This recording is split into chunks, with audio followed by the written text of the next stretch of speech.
ጠቅላይ ሚኒስትሩ ከስልጣናቸው ሲነሱ መሪው ተነሳብን ብሎ ህዝቡ አይሸበርም፣ የሚመራን ማን ነው ብሎም ጥያቄ አይጠይቅም። እንደ ማንኛውም የህዝብ አገልጋይ ወዲያውኑ ከስልጣኑ ተነስቶ ወደ ሌላ ቦታ የሚዛጎር አሊያም አርፎ ቤቱ የሚቀመጥ ይሆናል። ይህ ሰው መንግስት ነበርና አሊያም ጠቅላይ ሚኒስትር ስለነበር የተለየ ቦታ ይሰጠው፣ ህዝቡም ያክብረው፣ ከመንግስት ጎን አይጥፋ የሚባል ነገር በሀገሪቱ ፓርላማም ሆነ በህዝቡ ዘንድ አይታወቅም። የእንግሊዝ ፓርላማ የተለያዩ ጥያቄዎችን በማንሳት ዱላ ቀረሽ ሀሳቦችን ከማንሳት እስከ መጎራወር የደረሰ የፖለቲካ አቋም እንደሚያራምድ ታውቃል። የእንግሊዝ ጠቅላይ ሚኒስትሮች በወራት ስልጣን ይለቃሉ። ይህ ደግሞ ብርቅ አይደለም ይባላል። አዲሱ የእንግሊዙ ጠቅላይ ሚኒስትር አንዲ በርንሃም ስልጣን የተረከቡበት ምክንያትም ከዚሁ ከፓርቲያቸው ሰው ጋር በተፈጠረው አለመግባባት ምክንያት ይህ ሰው አይመጥነንም እናም ዞር እናድርጋቸው በሚል እንደሆነ ይነገራል። እንደዚህ አይነት ጉዳዮች ሲፈጠሩ አፍሪካ ቀንድ ወይም አፍሪካ በጥቅሉ አሊያም ሌላ ዓለም ላይ ቢሆን ኖሮ ውጤቱ ምንድን ነበረ? የእርስ በርስ ጦርነት፣ ጠቅላይ ሚኒስትሩን ጠብቃለሁ የሚለው በአንድ ወገን፣ ጠቅላይ ሚኒስትሩን አጠቃለሁ በሚለው በሌላ ወገን ተሰልፎ እርስ በርስ መተላለቅ በሆነ ነበር። በእንግሊዝ ፖለቲካ ግን ይህ የሚሰራ አይደለም። ለንደን መሪዎቿን ትቀያይራለች። ቀለል አድርጋ ልብስ እንደመቀየር የሚቆጠር ጣለች። ያም ሆኖ ግን ስኬታማ የፖለቲካ መንገድ ላይ ናት ለማለትም አዳጋች የሆነ መጥቷል። ምክንያቱም መሪዎቿ በወራት ሳይቀር ስልጣናቸውን እየለቀቁ የህዝቡን የቤት ስራ ሳይወጡ አድራቸውን በልተው መልቀቅን ተያይዘውታልና I looked back at his final questions to Boris Johnson, and luckily for him, I plan to be much gentler than he was that day. Week after week, the Prime Minister and I have clashed at this dispatch box and rarely agreed on anything. But there is one thing I did admire. When President Zelensky was attacked in the White House, the Prime Minister showed leadership and invited him to Downing Street. That was the right thing to do. I thank her for her comments about Ukraine. We have stood united. የቀድሞ የሌበር ፓርቲ መሪ ነበሩ። የታላቁ ማንቸስተር ከንቲባ እንደነበሩም ይነገራል። አንዲ በርንሃም ናቸው። አዲሱና ሰባተኛው የእንግሊዝ ወይም የዩናይትድ ኪንግደም ጠቅላይ ሚኒስትር በይፋ ስራቸውን ጀምረዋል። መሾም ብቻ አይደለም።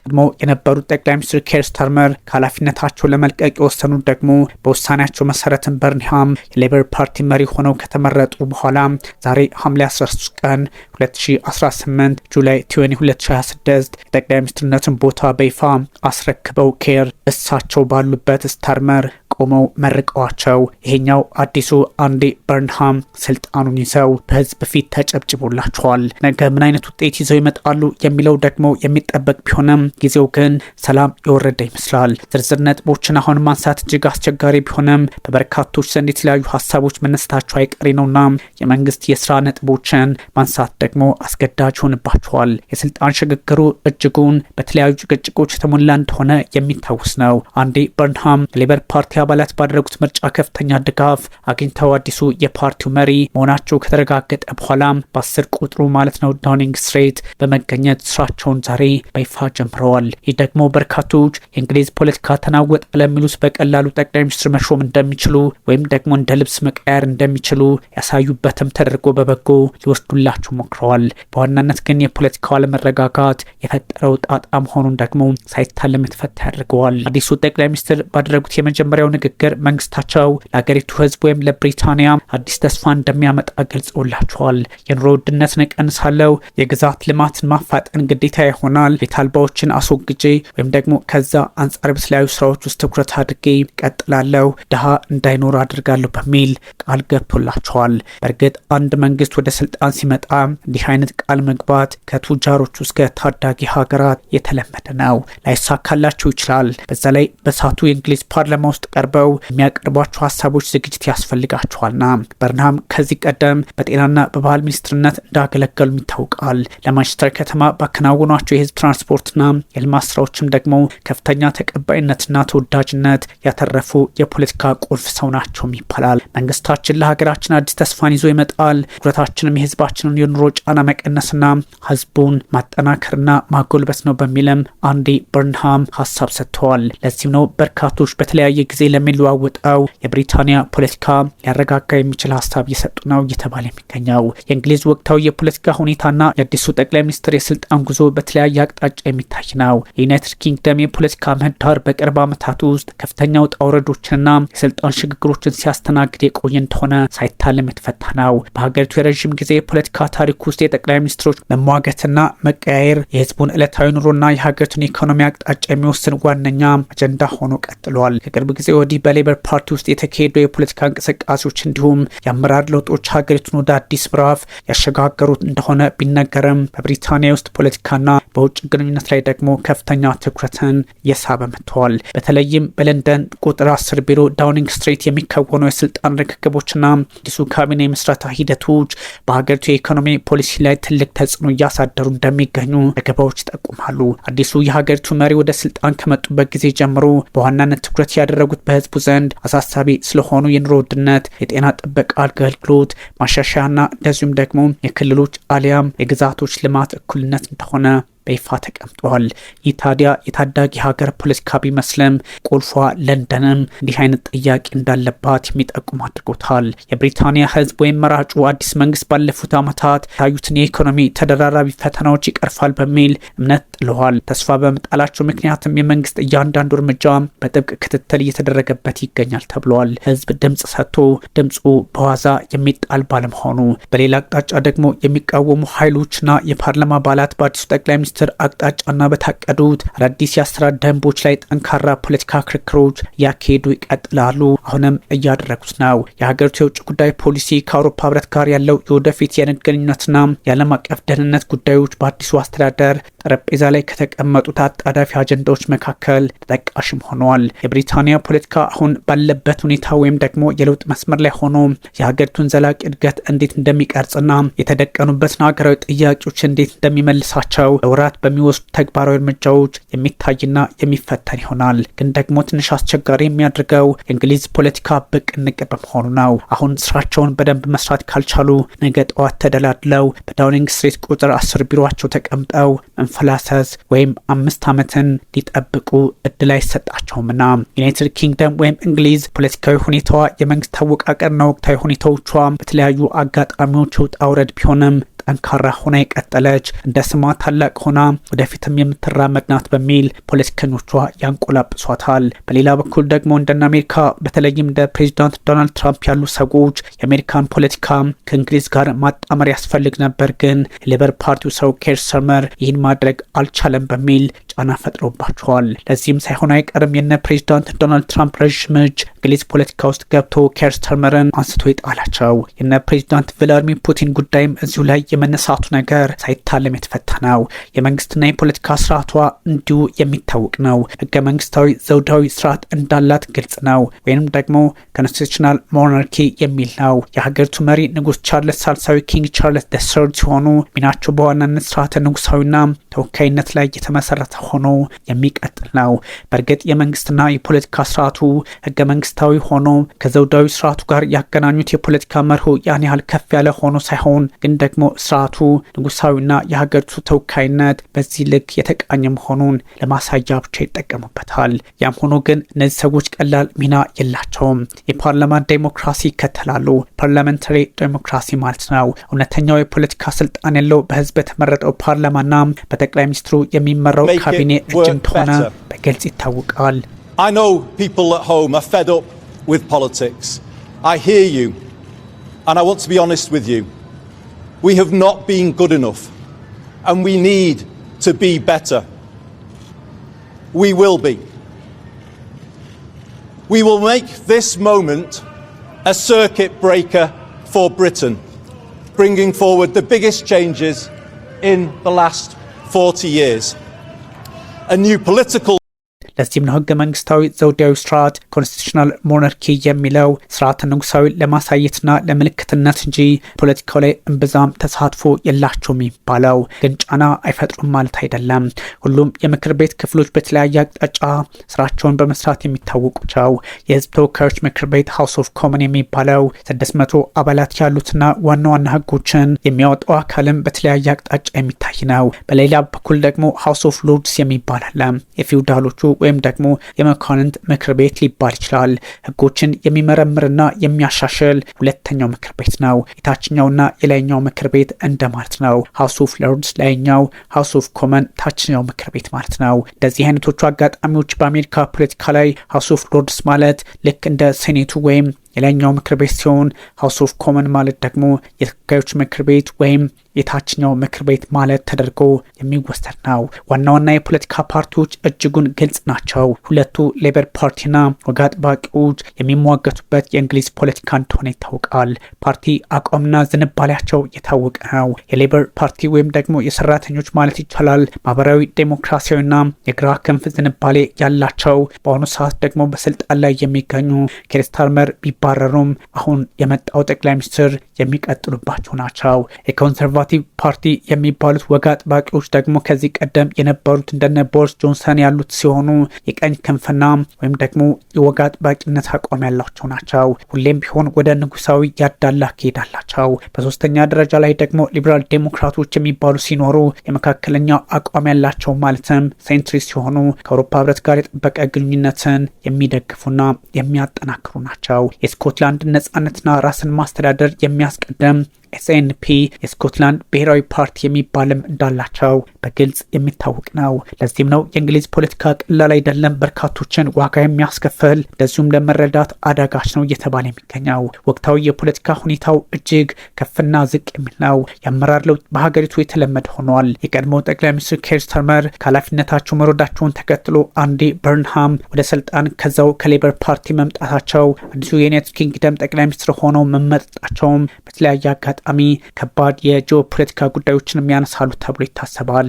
የኢኮኖሚ አጀንዳዎች፣ አዲሱ አስተዳደር በዋናነት ትኩረት የሚያደርግባቸው ጉዳዮች የህዝቡን የኑሮ ውድነት ጫና መቀነስ፣ የህዝብ አገልግሎትን በተለይም የጤና ተቋማትን ማጠናከርና የተለያዩ ግዛቶችን ሂሳባዊ ስሌት በትክክል እኩል የማድረግ ግዴታም ይኖርበታል ተብሏል።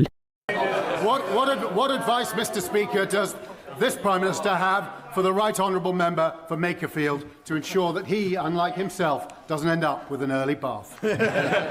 But, as Mr. Speaker, I think that's the first and sadly probably the last time I'll be compared to Jude Bellingham. But I thank him for that. And on the question of red cards, I can't tell him how much incoming I had a week ago Monday after President Trump intervened for their red card, for me to get the England red card adjusted. Just for the record, Mr. Speaker, I didn't attempt. But for my successor and for the England team, I won't give advice. I will. የውጭ ጉዳይ ፖሊሲያቸውንም በዋነኝነት በድጋሚ መቅረጽ ይኖርባቸዋል። ከብሬግዚት ወይም ደግሞ ከአውሮፓ ህብረት ጋር ያለው የንግድ ግንኙነት ማስተካከል እንዲሁም በዓለም አቀፍ የደህንነት ጉዳዮች ላይ ያለው ሚና የፖለቲካ ዋናው አካል ሆኖ ይቀጥላል። ይህ የማይሆን ከሆነ ምናልባትም እጅጉን አስቸጋሪ ጊዜ ሊመሩ እንደሚችሉ ጠቅላይ ሚኒስትሩ እየተነገረ ይገኛል። የዩናይትድ ኪንግደም አዲሱ ጠቅላይ ሚኒስትር አንዲ በርንሃም ለብሪታንያ ፖለቲካ ውስጥ ረዥም ዓመታት ያስቆጠሩና በህዝብ ዘንድ ከፍተኛ ተቀባይነት ያላቸው እንደሆነ ይታወቃል። የሰሜኑ ንጉስ ኪንግ ኦፍ ዘ ኖርዝ በሚል ቅጽል ስም የሚታወቁት በርንሃም ከኬር ስታርመር ጋር ስልጣን መልቀቅ በኋላ የሌበር ፓርቲ መሪና የሀገሪቱ ጠቅላይ ሚኒስትር ሆነዋል። ግላዊ ታሪካቸውና የፖለቲካ ጉዟቸው እንዲሁም ዋና ዋና ፖሊሲዎቻቸው በተለያየ አቅጣጫ የሚታዩ ነው። ልደትና እድገታቸው አንዲ በርንሃም ድርፓን አቆጣጠር በ1970 በሊቨርፑል ከተማ የተወለዱ ናቸው። አባታቸው ደግሞ የቴሌኮም ኢንጂነር ሲሆኑ እናታቸው የጽህፈት ቤት ሰራተኛ ሪሴፕሽኒስት እንደነበሩ ግልጽ ተቀምጧል። ትምህርታቸውም ቢሆን የዋዛ አይደለም። በካቶሊክ የመንግስት ትምህርት ቤቶች የተማሩ እንደሆነ ይታወቃል። በካምብሪጅ ዩኒቨርሲቲ የእንግሊዝኛና ስነ ጽሁፍ ትምህርታቸውን ያጠናቀቁ ናቸው አንዲ በርንሃም። ለዚህም ነው ቀላል የፖለቲካ ሂደትና ልምድ የላቸውም የሚባለው። ቤተሰባቸውም ቢሆን ከኒዘርላንድ ተወላጇ ባለቤታቸው ማራ ፍራንሲስ ቫን ሄል የመጣ እንደሆነ ይነገራል። እዛው ካምብሪጅ ዩኒቨርሲቲ ያሉ ተገናኙ እንደሆኑ ይታወቃል። 3 ልጆችም አሏቸው። ባህሪና ያኗኗር ዘይቤያቸውም ከተለመዱ ፖለቲከኞች በተለየ ቀለል ያለ አለባበስ የሚከተሉ እግር ኳስና ሙዚቃም የሚወዱ ናቸው በሚልም በበርካቶች ዘንድ ስማቸው ከፍ ብሎ የሚነሳ ሆኗል። ይህ ሰው በቀላሉ ነገሮችን እንደማይመለከትም ይታወቃል። የፖለቲካ ጉዟቸውን በቀላሉ አይታየም። የመጀመሪያ የፓርላማ አባል የሆኑት ከ2001 እስከ 2017 ነበረ። በ2001 በላይ የምርጫ ክልል ተመርጠው ፓርላማ መግባታቸው ይታወሳል። በጎርደን ብራውን መንግስት ማለት ነው። የባህል የጤናና ፋይናንስ ሚኒስትር በመሆን አገራቸውንም አገልግለዋል። በ1989 አቆጣጠር በተከሰተው የሄልስቦሮ ሂልስቦሮ ስታዲየም አደጋ የሞቱ የሊቨርፑል ደጋፊ ቤተሰቦች እውነቱ እንዲያገኙ ባደረጉት ከፍተኛ የፍትህ ትግል ፍለጋ በህዝብ ዘንድ ትልቅ አክብሮትም ያተረፉ እንደነበሩ ይነገርላቸዋል። በፓርቲ አመራርና በተለያዩ ሙግቶችም ይታወቃሉ። በ2010ና በ2015 አውሮፓውያን አቆጣጠር የሌበር ፓርቲ መሪ ለመሆን ተወዳድረው አልተሳካላቸውም ነበረ። የታላቁ ማንቸስተር ከንቲባ የሆኑት ደግሞ 2017 እስካሁኑ 2026 ነው። ከለንደን ውጭ ወደሚገኘው ማንቸስተር በማምራት ከንቲባ ሆነው ለ9 ዓመታት አገልግለዋል። በኮቪድ-19 ወረርሽኝ ወቅት የሰሜን እንግሊዝን ጥቅም ለማስጠበቅ ከማዕከላዊ መንግስት ጋር ባደረጉት ጠንካራ ሙግት የሰሜኑ ንጉስ ኖርዘርን ኪንግ የሚል ቅጽል ስም እንዳገኙም ይነገራል። ወደ ጠቅላይ ሚኒስትርነት በ2006 አውሮፓውያን አቆጣጠር በድጋሚ ወደ ፓርላማ በመመለስ የሌበር ፓርቲ መሪና የዩናይትድ ኪንግደም 59ኛው ጠቅላይ ሚኒስትር ሆነው ተሾመዋል። ይህ እጅግ አስቸጋሪ የፖለቲካ አውድን የፈጠረ ነው። 7 ጠቅላይ ሚኒስትሮችን በአጭር ጊዜ ይህች ሀገር መመልከት ችላለች ነው። ዋና ዋና ፖሊሲዎችና የፖለቲካ አቅጣጫዎች አንዲ በርንሃም የፓርቲያቸው የግራ መካከለኛ ሶፍት ሌፍት ክንፍ የሚወክሉ እንደሆኑ ይነገራል። ማንቸስተሪዝም በሚል አቋማቸው ይታወቃሉ። ፖሊሲያቸውም በዚህ ልክ የተቃኘ ነው። ስልጣንን ወደ ክልሎች ማውረድ ይፈልጋሉ። ዲቫሉሽን ይሄኛው ዋና ዋና ውሳኔዎችን በለንደን ዌስትሚኒስተር ብቻ ከመወሰን ይልቅ ለከተሞችና ለክልል አስተዳደሮች ስልጣንና በጀት እንዲሰጥ የሚሞግቱ ናቸው። አሁን ጠቅላይ ሚኒስትር ሆነዋልና ያደርጉታል ወይ? ጊዜ የሚፈታው ጉዳይ ሆኗል። የህዝብ ትራንስፖርትን ማስፋፋት ይፈልጋሉ። በማንቸስተር የዘረጉትን ቤት ኔትወርክ የተባለውን የተቀናጀና ርካሽ የህዝብ ትራንስፖርት ስርዓት በመላው ሀገሪቱ ለመተግበር ውጥንም ይዘዋል። የኑሮ ውድነትና ማህበራዊ አገልግሎት፣ የቤት አልባ ችግርን ማስወገድ፣ የማህበራዊ እንክብካቤ ሶሻል ኬር ስርዓትን ማሻሻል እንዲሁም የህዝብ የጤና አገልግሎት NHS ማጠናከር ቀዳሚ አጀንዳዎቻቸው ሆኖ ይቀጥላል። የኢኮኖሚና አረንጓዴ ልማት ኔት ዜሮ አረንጓዴ ኢነርጂን ማስፋፋትና በሀገር ውስጥ ኢንዱስትሪዎችን ማስፋት በተለያየ ጊዜ ለመተግበር የሚያስቧቸው ናቸው። አሁንም ፖለቲካቸውን በዛው ልክ ማስቀጠል ግዴታቸው ይሆንባቸዋል እየተባለ ይገኛል። አሁን ባለው የዓለም ፖለቲካ የፕሬዚዳንት ቭላዲሚር ፑቲን እጅ በኪር ስታርመር ራሱ ሳይደርስ አልቀረም እየተባለ ይገኛል። Unhappiness. To all those in the gallery whose lives have been changed or improved by this Labour government, and all across the country who struggle to be seen or heard, you're the reason I came into politics. To my wife and children, I love you. Goodbye.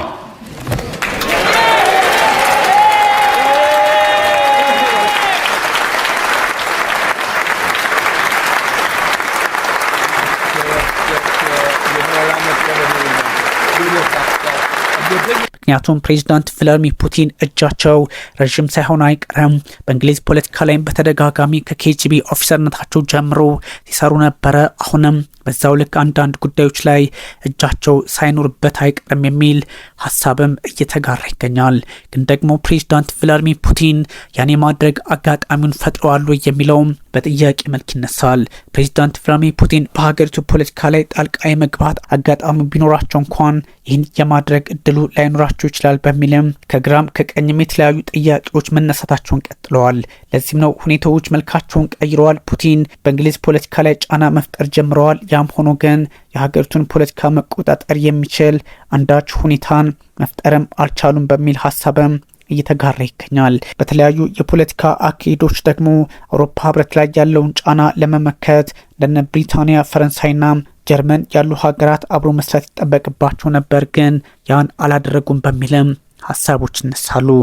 በዚህኛው አጋጣሚ ደግሞ ነገሮች መልካቸውን እየለወጡ ሄደው ማረፊያቸው አደጋ ሊሆን ይችላልና መፍትሄ ያስፈልገዋል በሚልም ጥያቄ እየተነሳ ቀጥሏል። ፕሬዚዳንት ቭላዲሚር ፑቲንም ነገሮች መልካቸውን ለወጡም አልለወጡም እኛ አንድ ላይ ቆመን ከፕሬዚዳንት ዶናልድ ትራምፕ ጋርም በመሆን እንሰራለን ብለዋል።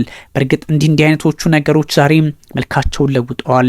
በተለይም ፕሬዚዳንት ዶናልድ ትራምፕ ከፕሬዚዳንት ቭላዲሚር ፑቲን ጋር ያላቸው ግንኙነት ግልጽ እየሆነ መጥቷልና በዛ ላይ የአሜሪካው ፕሬዚዳንት ዶናልድ ትራምፕ ኪር ስታርመርን ጥርስ ነክሰውባቸው ነበርና ስልጣን ለማንሳት ያደረጉት ጥረት እንደሆነ ተነግሯል። በዚህም ተባለ በዛ ኪር ስታርመር ከፕሬዚዳንት ዶናልድ ትራምፕ ጋር በኢራኑ ጦርነት መግባባት የላቸውም ነበረ፣ ከፕሬዚዳንት ቭላዲሚር ፑቲንም ጋር በዩክሬን ጦርነት። እናም ሁለቱም ኃይላት ጫና ሳይፈጥሩባቸው አልቀሩም። የሚል መረጃ እየወጣ ይገኛል።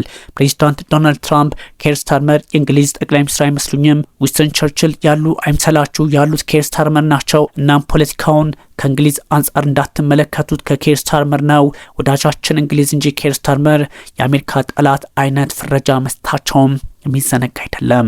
ለዚህም ነው ፕሬዚዳንት ዶናልድ ትራምፕና ቭላድሚር ፑቲን እጃቸው ሳይደርስ አልቀረም እየተባለ የሚገኘው።